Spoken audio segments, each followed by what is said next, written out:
నాయకత్వాన్ని అందించిండు, ఓ దేవేందర్ గౌడ్ నాయకత్వాన్ని అందించిండు, ఓ కడియం సిఆర్, ఒక మోత్కుపల్లి నరసింహుల లాంటి నాయకులను ఈ తెలంగాణకు అందించండు. అంతెందుకయ్యా, ఈనాడు ఉపన్యాసాలు ఇస్తున్న బీఆర్ఎస్ నాయకుడు కల్వకుంట్ల చంద్రశేఖర్ రావుకి రాజకీయ భిక్ష పెట్టింది ఎవరు? అన్న లేకుంటేనే మీరు నాయకులు అయ్యిండ్రా?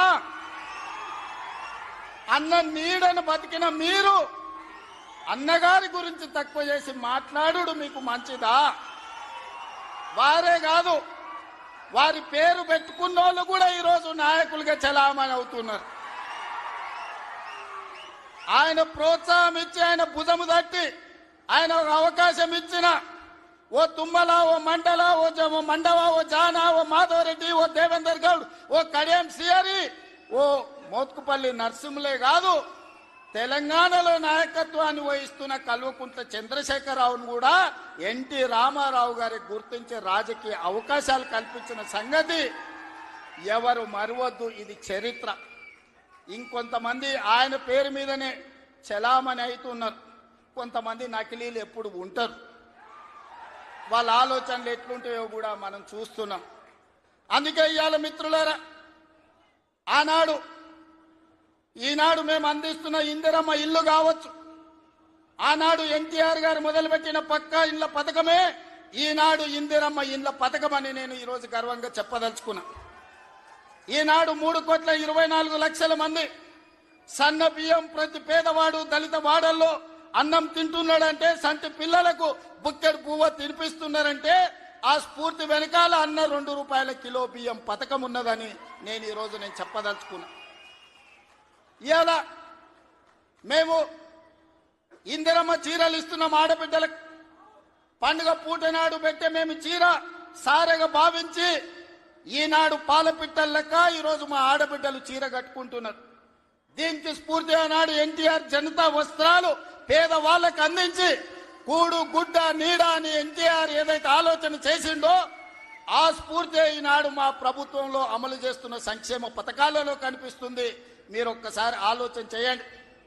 ఈనాడు వైఎస్ఆర్ ప్రకటించిన ఉచిత కరెంటు కావచ్చు, ఈనాడు రైతులకు మేము అందిస్తున్న 24 గంటల ఉచిత కరెంటు, దీనికి స్ఫూర్తి ఆనాడు అన్న ఎన్టీఆర్ 50 రూపాయలకే హార్స్ పవర్ అని రైతాంగాన్ని ఆదుకోవడానికి వారు అందించిన విద్యుత్తే, వారు అందించిన శక్తే ఈనాడు ఉచిత విద్యుత్తు అని నేను చెప్పదలుచుకున్నా.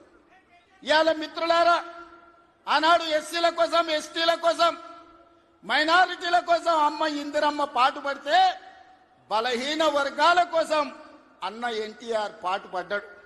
ఇవాళ బలహీన వర్గాలు, పాలితులుగా ఉన్న బలహీన వర్గాలు ఈరోజు పాలకులుగా మారినరు అని అంటే అన్నగారి యొక్క ఆశీర్వాదం తెలంగాణ సమాజానికి అందబట్టే పాలితులుగా ఉన్న బలహీన వర్గాలు ఈరోజు పాలకులుగా మారినరు.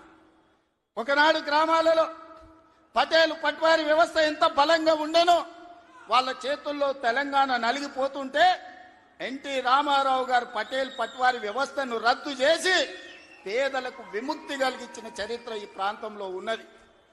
ఆనాడు ఇందిరాగాంధీ గారు సాయుధ రైతాంగ పోరాటాన్ని స్ఫూర్తిగా తీసుకొని దళితులకు, గిరిజనులకు, ఆదివాసీలకు భూ పంపకాలు చేపట్టి అసైన్మెంట్ పట్టాలు ఇచ్చి గ్రామాలలో ఉన్న పేదలకు ఆత్మ గౌరవాన్ని ఇందిరాగాంధీ గారు అందిస్తే పటేలు పట్వారి వ్యవస్థను రద్దు చేసి బలహీన వర్గాల ఆత్మగౌరవంతో బతికే అవకాశం ఎన్టీ రామారావు గారు కల్పించిండ్రు. మిత్రులారా, ఇవాళ ఎక్కడైనా చూడండి, మా ప్రభుత్వం అమలు చేస్తున్న సంక్షేమం, మా ప్రభుత్వం అమలు పరుస్తున్న అభివృద్ధి ఇందిరాగాంధీ గారో ఎన్టీఆర్ గారో వారి స్ఫూర్తి కనిపిస్తుంది. ఈరోజు ఇందిరమ్మ ఆశీర్వాదం, అన్న ఎన్టీఆర్ స్ఫూర్తి ఈరోజు మా ప్రజా పాలనలో కనిపిస్తుంది, మా ప్రభుత్వంలో కనిపిస్తుంది, మా నిర్ణయాలలో కనిపిస్తుంది. అందుకే ఇందిరమ్మ మాకు ఎంత ముఖ్యమో ఎన్టీఆర్ కూడా అంతే ముఖ్యం. ఇందిరమ్మ ఒక తరం అయితే ఎన్టీఆర్ ఒక శకం. వాళ్ళిద్దరి కలయికనే ఈనాటి ప్రజాపాలన.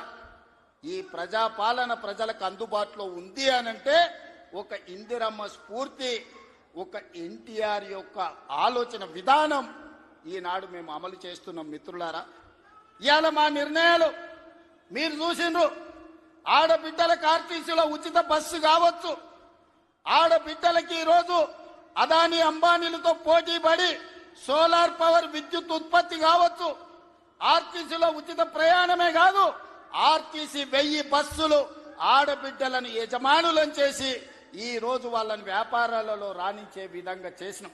ఆనాడు అన్న ఆడబిడ్డలకు ఏ విధంగా ఆస్తిలో హక్కిచ్చిండో ఈనాడు 1 కోటి మంది ఆడబిడ్డల్ని కోటీశ్వర్లను చెయ్యాలన్న లక్ష్యంతో మా ప్రజాపాలన పనిచేస్తుంది. మా సీతక్క, మా బట్టి విక్రమార్క గారు దీన్ని అమలు చేస్తున్నారు. ఇవాళ మేము గర్వంగా చెప్పదలుచుకున్నాం, అన్నగారు అదేవిధంగా ఇందిరమ్మ స్ఫూర్తితో 1 కోటి మంది ఆడబిడ్డల్ని ఇవాళ కోటీశ్వరులను చెయ్యాలి అని మా ప్రభుత్వం ప్రయత్నం చేస్తుంది. అందుకే మిత్రులారా, ఇవాళ మా ప్రభుత్వం రైతు రుణమాఫీ కావచ్చు, రైతు భరోసా కావచ్చు, రైతులకు ఉచిత కరెంటు కావచ్చు, రైతు రుణమాఫీ 21,000 కోట్ల రూపాయల రద్దు చేసిన విషయం కావచ్చు, ఇవన్నీ రైతుల కోసం మేము అమలు చేస్తున్న సంక్షేమ పథకాలు. ఇవాళ రైతులు పండించిన సన్న వడ్లు 500 రూపాయల బోనస్ ఇచ్చి ఈనాడు మేము కొనుగోలు చేస్తున్నామంటే రైతును రాజును చెయ్యడమే లక్ష్యంగా, వ్యవసాయాన్ని పండుగ చేయడమే లక్ష్యంగా ఈరోజు మేము పనిచేస్తున్నాం. ఇవాళ మహిళలందరికీ అవకాశం ఇవ్వాలి అని స్థానిక సంస్థల్లో ఆనాడు మహిళలకు రిజర్వేషన్లు ఉండాలని రాజీవ్ గాంధీ గారు నిర్ణయం తీసుకుంటే ఆ నిర్ణయాన్ని అమలు చేసిన గొప్ప నాయకుడు ఎన్టీఆర్ ఈరోజు స్థానిక సంస్థల్లో ఆడబిడ్డలకు 50% అవకాశాలు ఆనాడు రాజీవ్ గాంధీ నిర్ణయం తీసుకుంటే ఎన్టీఆర్ అమలు చేస్తే ఈరోజు ఆడబిడ్డలకు స్థానిక సంస్థల్లో ఈరోజు రిజర్వేషన్లు వచ్చినాయి.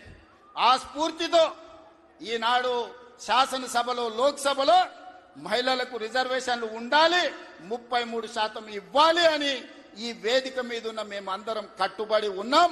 రాబోయే ఎన్నికలు 33% రిజర్వేషన్లు ఈరోజు మహిళలకు ఇచ్చే విధంగా మేము ముందుకు వెళ్తామని నేను తెలియజేస్తున్నాను. మిత్రులారా, ఆనాడు యువకులు 25-26 ఏళ్ల యూనివర్సిటీలో చదువుకున్న పిల్లలకు, మారుమూల ప్రాంతాలలో ఉన్న పేదలకు ఏ విధంగా అయితే ఎన్టీఆర్ గారు టికెట్లు ఇచ్చి గెలిపించిండో ఈనాడు మా ప్రభుత్వంలో కూడా ఒక మందుల సామెల్, ఒక ఎడమ బొచ్చు లాంటోళ్ళు, అత్యంత నిరుపేదలు, ఇందిరమ్మ ఇండ్లలో ఉండే పేదలు రూపాయి లేకపోయినా టికెట్లు ఇచ్చి ఇవాళ ఎమ్మెల్యేలను చేసినాం. ఒక యువమిత్రుడు, క్రీడాకారుడు బాలయ్య గారి బ్యాచ్మెట్ నిజాం కాలేజీలో క్రీడాకారుణ్ణి ఇవాళ మంత్రిని చేసిన మహమ్మద్ అజారుద్దీన్ గారిని, ఈరోజు వాకిటి శ్రీహరి కావచ్చు, యువమిత్రుడు పొన్నం ప్రభాకర్ విద్యార్థి రాజకీయాల నుంచి వచ్చిన మిత్రుడు ఈరోజు మంత్రివర్గంలో సహచరుడు. అంటే ఇవన్నీ కూడా యువత కోసం. ఈరోజు రాష్ట్రంలో మొదటి సంవత్సరంలోనే 67,000 ప్రభుత్వ ఉద్యోగ నియామకాలు చేపట్టి ఈరోజు యువకులకు ఉద్యోగ